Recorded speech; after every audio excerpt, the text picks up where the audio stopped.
In this exercise, we'll be discussing reorientating the initial sketch.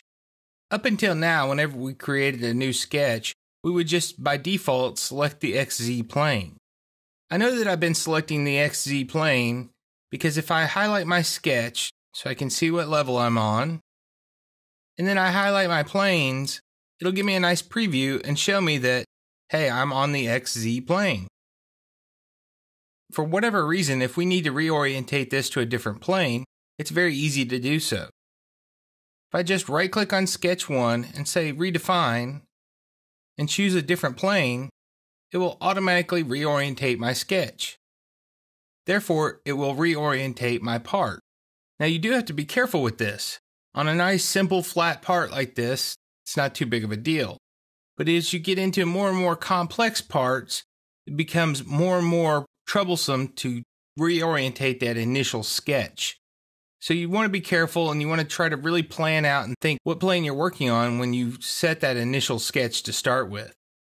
Now reorientating the initial sketch is different than reorientating the view cube.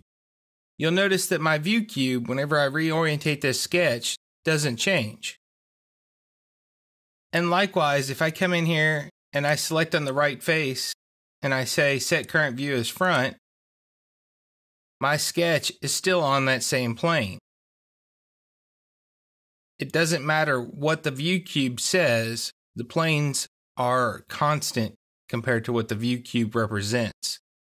That's the reason it says front, top, left, and right instead of using the XY and YZ type planes. As we've been creating new drawings so far, Inventor has been letting us choose which plane to work from. While I prefer to work this way, you don't have to.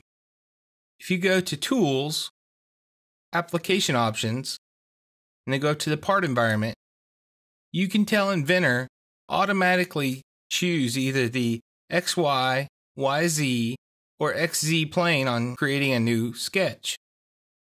Some people like to automatically have it create the sketch for them. So if I hit OK, I say New, create a standard IPT, create, it automatically takes me directly to the sketch environment. That is a nice feature if you're creating a bunch of parts and you need them all to be on the same plane. You can also reorientate secondary sketches. If I come over here to one of my parts from our padlock, I can look at my secondary sketch. Let's say I decided I needed this to be on the back side instead of the front. Rotate it around, select the back. So now that sketch that was on the front of the part is now on the back of the part. Sometimes you will need to do this whenever you're modeling, depending on what you're doing. So you are able to reorientate that secondary sketches as well. Just remember, when you do reorientate the initial sketch, simple parts is not that big a deal, but the more and more complex your parts become, the more complicated that reorientation is. It's going to take longer to calculate and can actually crash your part and destroy your design intent. So be careful when reorientating and make sure that it is an absolute necessity that you do that. You can reorientate the view without actually reorientating the part.